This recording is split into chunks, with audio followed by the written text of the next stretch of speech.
சொல்றேன்னா நான் வந்து ஓகேங்களா அந்த பக்கம் வந்து எந்த கேமராவும் இல்லை நான் பார்த்தேன்.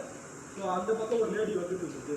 ஸோ அதுக்கிட்ட அடுத்தா வந்து நம்ம ட்ரேஸ் பண்ணி போலீஸ் வர முடியாது அந்த நம்பிக்கையில நான் அடுத்தேன் அப்படின்னு சொல்லி சொல்றேன்.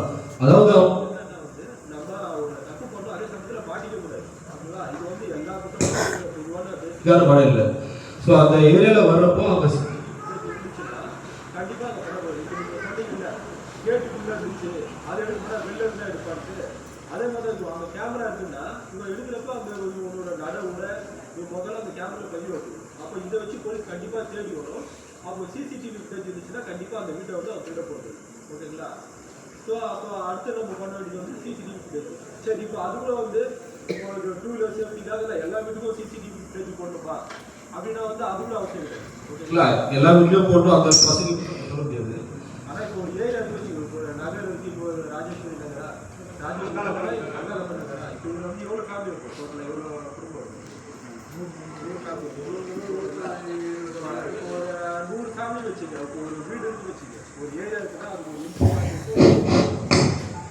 வர்றது வெளில போகுது. ஆனால் 4 வழி தான் இருக்கும். இதுக்கு மேலே எது பண்ணாலுமே இந்த ஏரியா வந்து இந்த 4 வீட்டுக்குள்ள தான் வந்துடும். ஸோ இந்த 4 இடத்துல முக்கியமான இடத்துல நமக்கு கேமரா இருந்துச்சுன்னா அவன் எந்த சைடு வந்து வந்தாலும் எந்த சைடு போனாலும் ஏதோ ஒன்று கவர் ஆகிடும் கண்டிப்பாக. ஸோ வந்து இப்போ இந்த 100 ஃபேமிலி வந்து இண்டிவிஜுவலாக 100 கேமரா போடணும்னு அவசியம் கிடையாது. 100 ஃபேமிலிஸ் வந்து ஒரு 4 இடத்துல ஒரு 8 கேமரா போட்டாலே போதுமான. ஸோ இது ஈஸி தானே. இப்போ 100 ஃபேமிலிஸ் வந்து ஒரு 8 கேமரா ரெடி பண்ணுறது ஒரு விஷயமே இல்லை. மிஞ்சி போட்டால் ஒரு 500 ரூபாய் 1000 தான் செலவு. நல்ல குவாலிட்டியாக டிவிஆரோட சேர்த்து போட முடியும். ஸோ அடுத்த பாயிண்ட் வந்து சரி ஓகே இப்போ சொன்னது புரிஞ்சுங்களா? உங்களோட சேஃப்டிக்காக அடுத்து இதை பண்ணிங்கன்னா நல்லா இருக்கும். ஓகேங்களா? ஃபர்ஸ்ட் நான் சொன்னது எல்லாமே நம்மளால பண்ண முடிஞ்சுதான். இது பண்ண இந்த இடத்துல வந்து ஒரு 2 வீலர் கம்ப்ளைண்ட் ரிப்போர்ட்டே ஆகாது.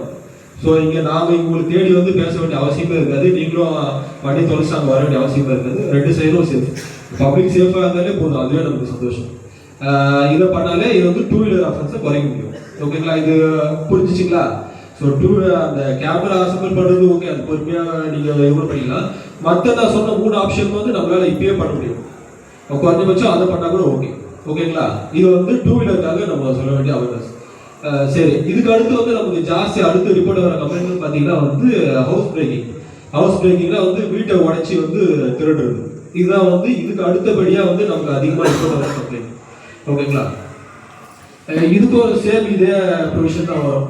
ஒன்று வந்து பார்த்தீங்கன்னா வந்து இதில் மேஜராக தெஃப்ட் ஆகுது வந்து இந்த லாக் ஹவுஸ் இருக்கும். லாக் ஹவுஸ் தான் வந்து இப்போ லீவ் ஸ்கூல் லீவ் இருக்கும், இல்லைன்னா வந்து இந்த பொங்கல் லீவ் ஏதாவது வந்து தீபாவளி லீவ் இந்த மாதிரி எதாவது கண்டினியூவாக கவர்மெண்ட் ஹாலிடே வருதுன்னா அப்போ அவங்க ரிலேட்டிவ் வீட்டுக்கு எதாவது போவாங்க. ஓகேங்களா?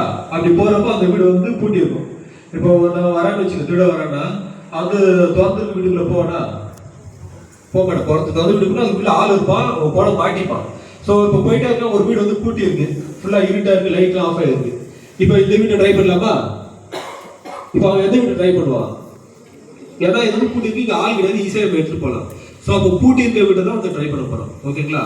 அப்போ இதுல பப்ளிக் என்ன பண்ணணும்? இப்போ நீங்க ஊருக்கு போறீங்கன்னா நீங்க என்ன பண்ணணும்? ஸ்டேஷனுக்கு அவ்வளவுதான். இது